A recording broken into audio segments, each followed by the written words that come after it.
Hello guys, welcome. तो guys, बिल्कुल सही पहचाना आपने वीडियो का थंबनेल देख के कि ये वीडियो होने वाली है ऑपरेटर्स इन सी के ऊपर। तो ऑपरेटर्स के बारे में कुछ ऐसी जरूरी बातें इस वीडियो में अपन डिस्कस कर रहे हैं जिनके बिना सी के अंदर कोडिंग इफेक्टिवली वे में करना पॉसिबल नहीं है। तो ये बातें आपको पता होना बहुत ही जरूरी है। तो देखो गाइस, सबसे पहले यार बात ऐसी है कि अपन बचपन से ऑपरेटर्स तो पढ़ते आते हैं। कौन कौन से?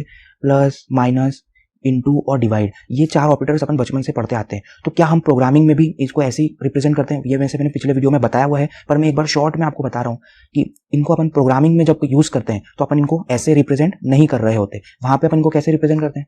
प्लस, माइनस, इनटू के लिए एस्टेरिस्क का साइन यूज होता है और डिवाइड के लिए फॉरवर्ड स्लैश। तो ये तो होते हैं चार बेसिक ऑपरेटर्स। इसके अलावा भी बहुत सारे ऑपरेटर्स होते हैं और उनके बारे में कुछ बारीक बातें होती हैं जो जानना बहुत जरूरी होता है। तो सबसे पहली बात अपने को जाननी है मॉड्यूलस ऑपरेटर के बारे में। तो यार, मॉड्यूलस ऑपरेटर होता क्या है ये तो वैसे मैंने बताया है, पर मैं फिर से मैं बोला आपको, जैसे कि मैं बता देता हूँ ताकि आपको शॉर्ट में समझ आ जाए और आपको दूसरे वीडियो पे क्लिक ना करना पड़े।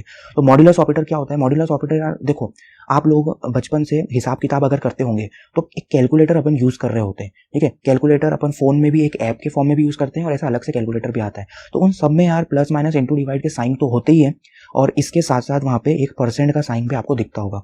एक परसेंट का साइन आप लोगों ने देखा होगा ना कैलकुलेटर में। तो यार, ये परसेंट का साइन वहां पे परसेंटेज निकालने के लिए यूज होता है, पर यहाँ पे प्रोग्रामिंग के अंदर ये परसेंटेज का साइन परसेंटेज इसका मतलब नहीं होता। ठीक है, परसेंटेज इसका मतलब नहीं होता। यहाँ पे इसका मतलब क्या होता है? मॉड्यूलस होता है। परसेंटेज का मतलब यहाँ पे मॉड्यूलस से है। तो अब मॉड्यूलस ऑपरेटर काम कैसे करता है ये जान लेते हैं। तो देखो, फिर उसके बाद अपन मेन जो बात क्या है कि मॉड्यूलस ऑपरेटर के बारे में अपने को दो जरूरी बातें जाननी है। मॉड्यूलस ऑपरेटर आप में से बहुत लोगों को पता भी हो सकता है, पर कईयों को नहीं भी पता होगा, इसलिए शॉर्ट में बता रहा हूँ कि जैसे कि अगर मैं लिखा हूँ ए मॉड्यूलस बी, इसको मॉड्यूलस बोलते हैं ना, परसेंट नहीं बोलते। ए मॉड्यूलस बी, तो ये क्या करेगा? बी ए को डिवाइड करेगा और जो रिमाइंडर बचेगा वो ये आंसर में देगा। ये क्या देगा? रिमाइंडर आंसर में दे रहा होगा। ठीक है, रिमाइंडर ये अपने को आंसर में देगा। जैसे कि मान लो मेरे पास 7 है तो मैं 7 को 4 से डिवाइड कर रहा हूँ, तो 7 4 1 4 होगा। रिमाइंडर क्या बच रहा है? 3। तो ये रिमाइंडर 3 आउटपुट में देगा। जबकि आप नॉर्मल डिवीजन कर रहे होते हैं 4 से, तो क्या होता? 4 1 4, तो ये 3 बचता। तो यहाँ पे क्या होता? ये पॉइंट ले लेता और ये 0 लगा के फिर इसको और आगे सॉल्व कर रहा होता। तो ये 1.75 कुछ इसका आंसर आपको देता। तो ये क्या देता? आपको क्वेश्चन देता नॉर्मल डिवीजन में जब आप 7/4 कर रहे होते। पर हमने यहाँ पे क्या करा है? हमने 7 मॉड्यूलस 4 करा है, इसलिए इसका आंसर क्या आएगा? इसका जो रिमाइंडर बचेगा वो आंसर में आएगा। तो अब बात करते हैं दो जरूरी बातें जिनको अपने को जानना जरूरी है।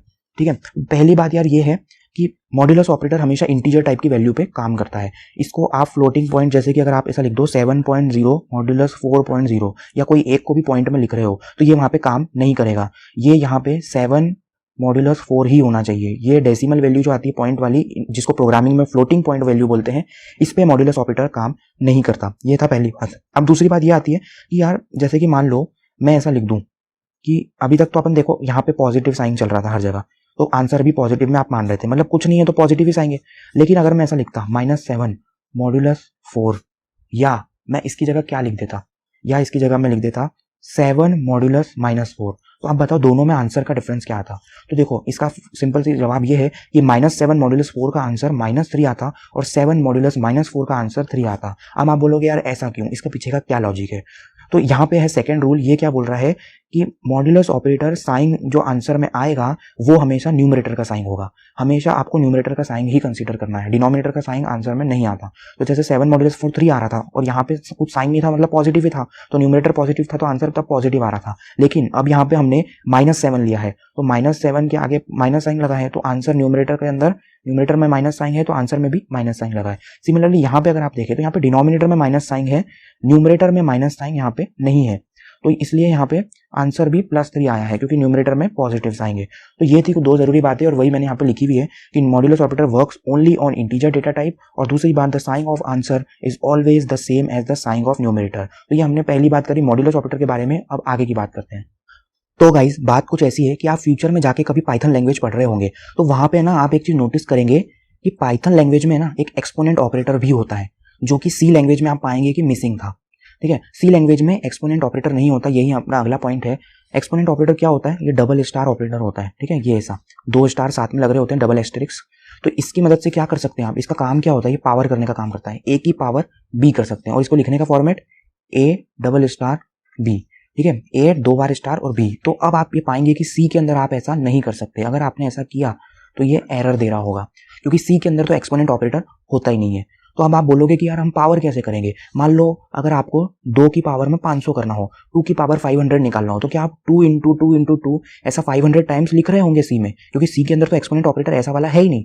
तो मैं कहूँगा नहीं, आपको ऐसा करने की जरूरत नहीं है। ठीक है, इसके लिए हम क्या करेंगे वो जानने के लिए पहले आपको थर्ड पॉइंट समझना होगा। तो थर्ड पॉइंट क्या है पहले वो देखो। तीसरी बात यह है कि यार सी के अंदर ना पहले से बने बनाए बहुत सारे मैथमेटिकल फॉर्मूला के फंक्शन रहते हैं। ठीक है, फंक्शन बने हुए रहते हैं बहुत सारे मैथमेटिकल साइंटिफिक फॉर्मूले जो रहते हैं अलग अलग, उनके लिए कैसे कौन कौन से, जैसे कि एग्जांपल के लिए बताऊं तो लॉगरिथम अपन लोग निकालते हैं, कई बार लॉग का काम पड़ता है, तो इसके लिए एक लॉग फंक्शन होता है। आपको वहां पे बताना नहीं है कंप्यूटर पे कि लॉगरिथम कैसे निकलता है, उसको पहले से पता है, उसके पास लॉग फंक्शन है।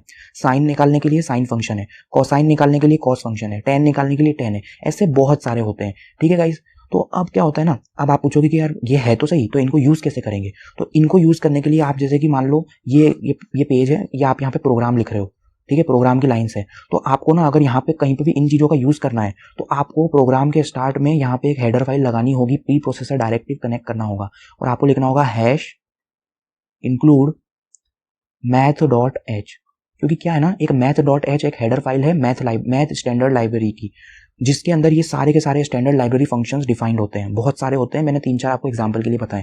तो उनको यूज करने के लिए पहले आपको इसको प्रोग्राम में कनेक्ट करना होता है, जिसको आप शुरुआत में लिखेंगे हैश इंक्लूड एंगल ब्रैकेट में math.h, और ये लिख देने के बाद आप प्रोग्राम में कहीं पे भी डायरेक्टली ये नाम देके इनको यूज कर सकते हैं। तो मैंने ऐसा आपको ये चीज क्यों बताई थर्ड पॉइंट, क्योंकि आप लोगों का यही सवाल था ना कि भाई एक्सपोनेंट अब हम कैसे करेंगे, 2 की पावर 500 हमको करने का मन हो गया और हमारे पास एक्सपोनेंट ऑपरेटर नहीं है, तो कैसे करेंगे। तो उसी के लिए एक पावर करने के लिए एक फंक्शन मैथमेटिकल फॉर्मूले में यहाँ पे math.h लाइब्रेरी में होता है POW फंक्शन।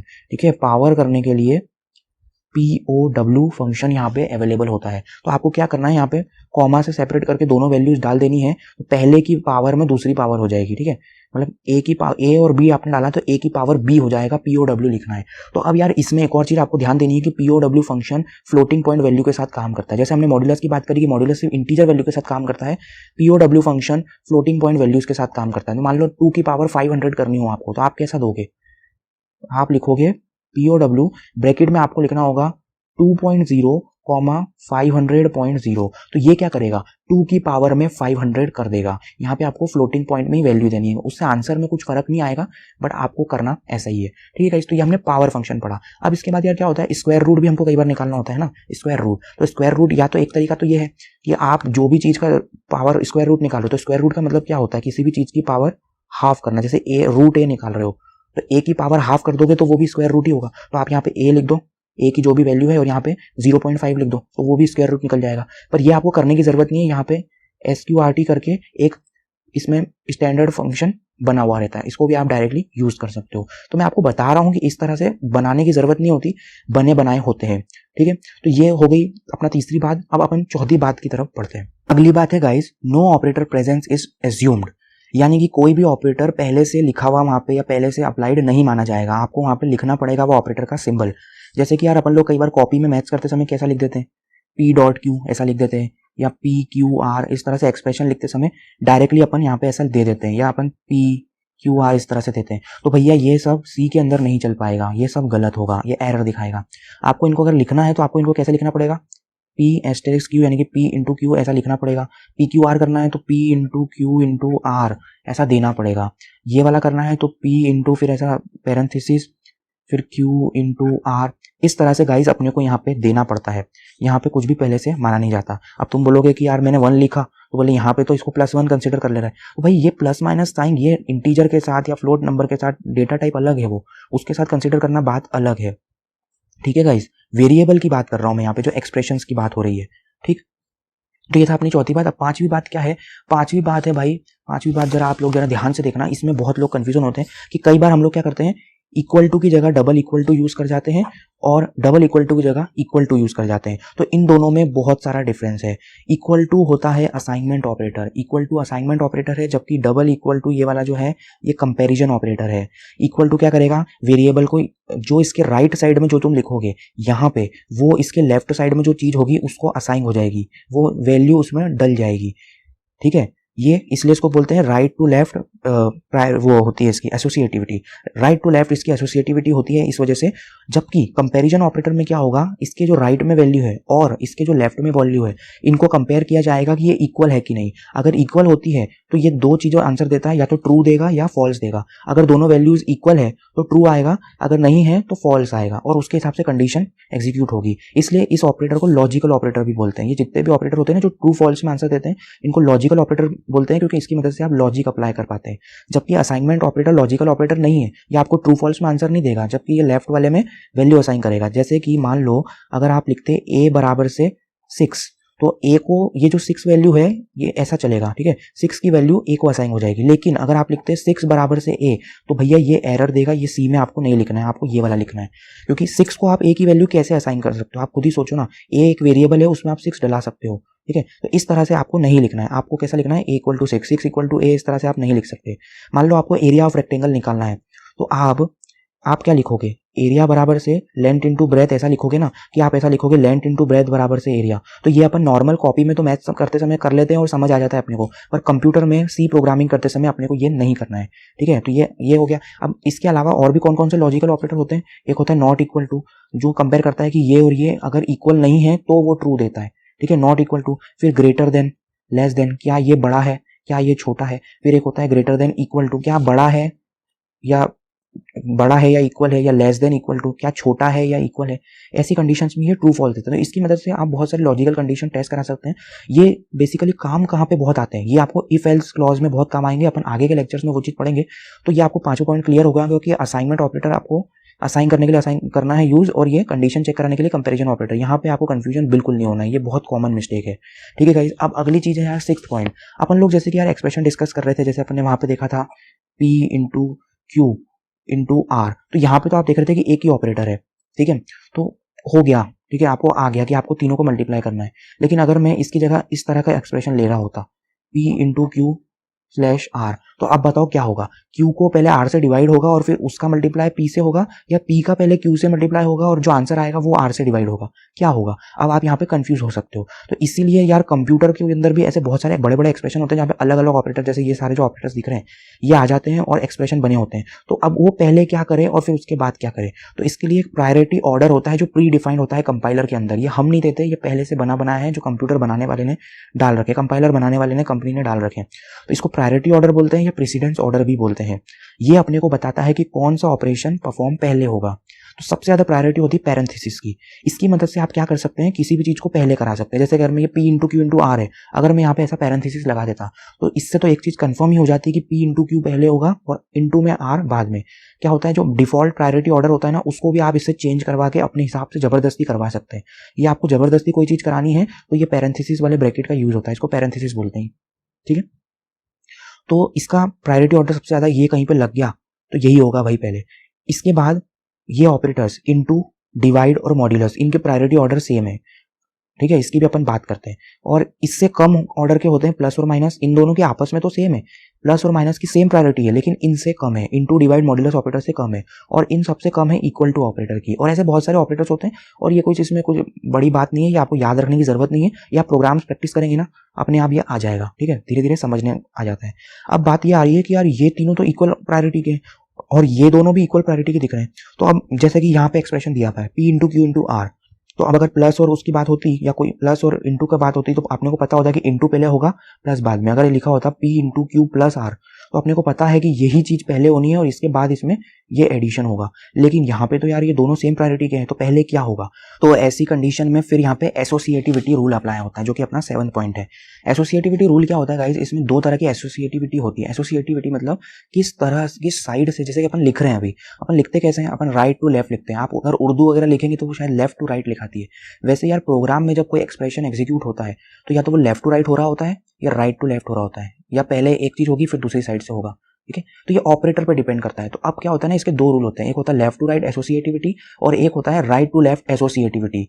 तो अब क्या है, अब जैसे मान लो अगर मैं ए लिखता और ए वेरिएबल में मैं वैल्यू डला रहा होता है 7 इंटू 6 डिवाइडेड बाय 3, तो अब यहाँ पे भी फिर से वही बात आती है कि भाई इनटू और डिवाइड ऑपरेटर की प्रायोरिटी तो सेम है, तो 6/3 होगा पहले और फिर वो 7 से मल्टीप्लाई होगा, या 7 इंटू 6 होगा फिर वो 3 से डिवाइड होगा। तो गाइस इस कंडीशन में एसोसिएटिविटी लगती है जब भी सेम प्रायोरिटी हो। तो यहाँ पे क्या होगा, जितने भी ये ऑपरेटर्स हैं, ठीक है। ये जितने भी ऑपरेटर्स है इक्वल टू ऑपरेटर को छोड़ के इन सब की यहाँ पे लेफ्ट टू राइट एसोसिएटिविटी है। बहुत सारे ऐसे होते हैं जिनकी राइट टू लेफ्ट होती है, पर ये जो बेसिक ऑपरेटर जो आप देख रहे हैं ना, into, divide, modulus, plus, minus, इनकी लेफ्ट टू राइट एसोसिएटिविटी होती है, यानी कि ये इस तरह से एग्जीक्यूट होंगे। पहले 7 × 6 होगा और उसका जो आंसर होगा वो 3 से डिवाइड होगा और फिर वो वैल्यू ए में असाइन होगी। अब ये ए में असाइन क्यों हो रही है, उसका कारण है इक्वल टू ऑपरेटर की राइट टू लेफ्ट एसोसिएटिविटी। ये जो पांचों ऑपरेटर है दिख रहे हैं, इनकी कौन सी एसोसिएटिविटी है, लेफ्ट टू राइट है। ये ऐसे एग्जीक्यूट होंगे, लेकिन इक्वल टू की एसोसिएटिविटी उल्टी होती है, ये राइट टू लेफ्ट चलता है और इसीलिए इसका यूज भी असाइनमेंट ऑपरेटर में काफी काम आता है। आप असाइनमेंट इसी वजह से तो कर पा रहे हैं क्योंकि इसकी वैल्यू कैलकुलेट हो गई ये वाली चीज की, फिर ये जो वैल्यू होगी ये राइट टू लेफ्ट असाइन होगी, यानी कि ये जो वैल्यू है ये लेफ्ट वाली चीज में असाइन हो रही है। यही अपन ने अभी असाइनमेंट ऑपरेटर पढ़ते समय यहाँ पे पढ़ा था, ठीक है, कि लेंथ इंटू ब्रेथ की वैल्यू आप एरिया में डला सकते हो, लेकिन लेंथ इंटू ब्रेथ की वैल्यू के अंदर आप एरिया की वैल्यू नहीं डला सकते क्योंकि ऐसे राइट टू लेफ्ट एसोसिएटिविटी होती है असाइनमेंट ऑपरेटर की। तो गाइस ये हमने एसोसिएटिविटी पढ़ी, प्रायोरिटी पढ़ी और इस सबको ओवरराइट अपने को पता ही अपन पैरेंथेसिस से कर सकते हैं, क्योंकि पैरेंथेसिस से आप अपनी मर्जी से किसी भी प्रायोरिटी ऑर्डर को चेंज कर सकते हो क्योंकि इसकी प्रायोरिटी इन सबसे ज्यादा है। तो गाइस अगर आपको समझ आया तो प्लीज़ यार वीडियो को लाइक करना, और ये सी प्रोग्रामिंग का कोर्स चल रहा है तो आपको अगर सीखना हो तो आप प्लीज़ चैनल को सब्सक्राइब भी कर लीजिए, और भी अमेजिंग कंप्यूटर साइंस से रिलेटेड कंटेंट में बनाता रहता हूँ। Thank you so much, bye bye.